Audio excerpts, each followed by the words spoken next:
Igitondo cyiza cy'umugisha kuri mwemwe mwese mudukurikiye, ndabaramukije mbifuriza amahoro y'Imana, ndabasuhuje mwiriweho bitewe n'aho muherereye, umugoroba mwiza kandi bitewe n'aho uri, Imana iguha umugisha.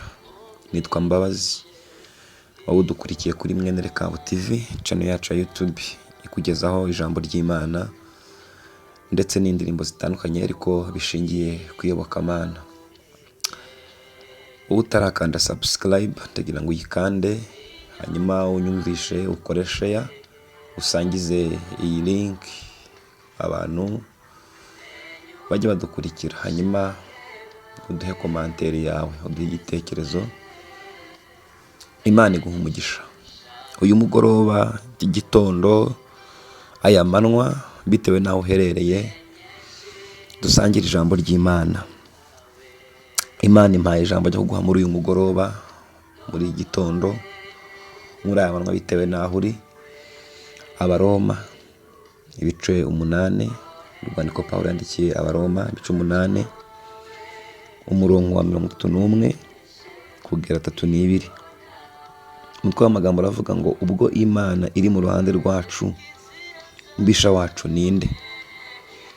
None ubwo bimeze bityo tuvuga iki? Ubwo Imana iri mu ruhande rwacu, umubisha wacu ninde? Mbese ubwo itimanye umwana wayo ikamutanga ku bwacu twese, izabura ite kumuduhana n'ibindi byose? Amen. Haleluya, haleluya. Imana itarimanye umwana wayo ikamutanga ku bwacu twese, Imana yantumye ngo nkubaze ngo izabura ite kumuguhana n'ibindi byose. Bibiliya Pawulo yandikiye Abaroma abihanganisha kubw'intambara bari bafite, kubwo ibigeragezo bari bafite, ababwira iby'imibereho misha y'abari muri Kristo Yesu. Akomeza abaganiriza ubuzima, arababwira ati kandi tuzi ko kubakunda Imana byose bifataniriza hamwe kubazanira ibyiza. Kubakunda Imana, byaba ibyago zaba intambara, byose bifataniriza hamwe bikazana ibyiza. Ageze ku murongo wa 31, Pawulo de la sala tala shalavo oneme constance bof. Imana ishimwe, Imana ishimwe, Imana ishimwe. Aravuga ngo none ubwo bimeze bityo, yari kubabaza ni nkuko nawe nkubaza, none ubwo bimeze bityo tuvuga iki? Ubwo Imana iri mu ruhande rwacu, umubisha wacu ninde? Mama wowe uri kunyumva, papa wowe unyumva, hari abantu bakubwira ngo ntibizakunda, ariko kuko Imana yabivuze bizakunda. Dalasika arabakubwira ngo nta buzima uzagira, ntuzatera imbere, ariko kuko Imana yabivuze uzatera imbere mu izina rya Yesu. None ubwo bimeze bityo tuvuga iki? Ubwo Imana yavuze ko uzatera imbere tuvuga iki? Ubwo Imana yavuze ko uziga tuvuga iki?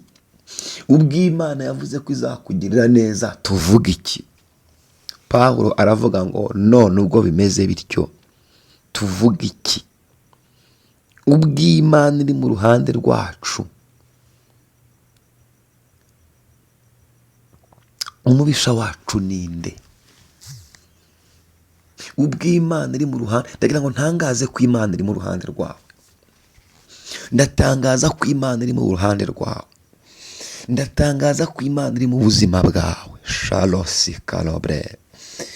Nyumva, wowe nyumva, Imana iri mu ruhande rwawe.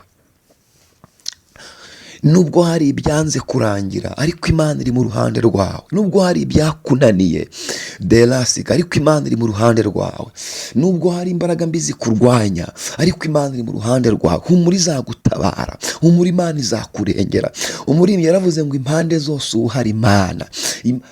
Paul aravuga ngo none ubwo bimeze bityo tuvuga iki? niba Imana iri mu ruhande rwacu, umubisha wacu ninde? Yesaya yaravuze ngo kuko umwami Imana izantabara, nicyo gituma ntamwara.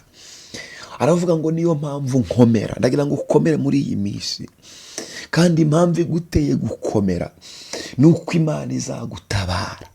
Impamvu doresha mvuga ngo nukomere ni uko Imana izagutabara. Hari ibintu Imana yavuze itarakora, niyo mpamvu Imana izagutabara. Hari ibyo Imana yakubwiye izakora, niyo mpamvu ukwiriye gukomera. Hari ibyo Imana yavuze itari yakora, niyo mpamvu nta rupfu rukuriho. Shalosi kado benefo. Ndaguhanurira ubuzima, ndaguhanurira gutabarwa, ndaguhanurira amahoro, ndaguhanurira ishimwe, ndaguhanurira impinduka. Nela sandota ya sharabo.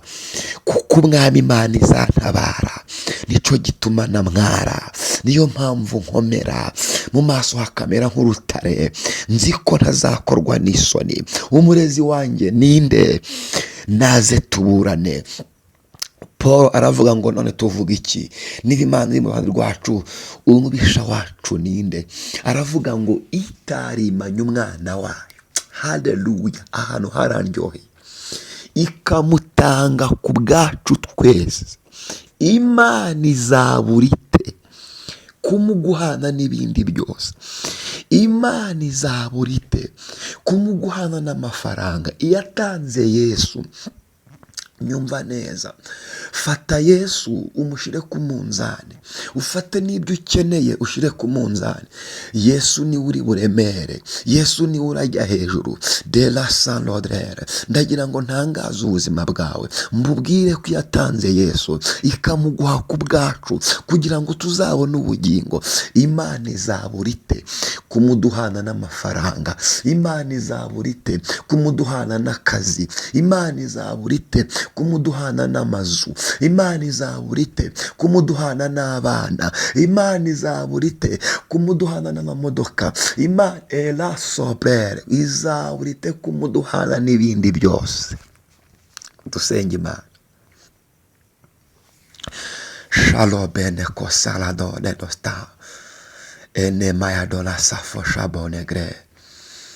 Itarimanye umwana wayo tandose kosha, itarimanye umwana wayo ikamutanga ku bwacu twese.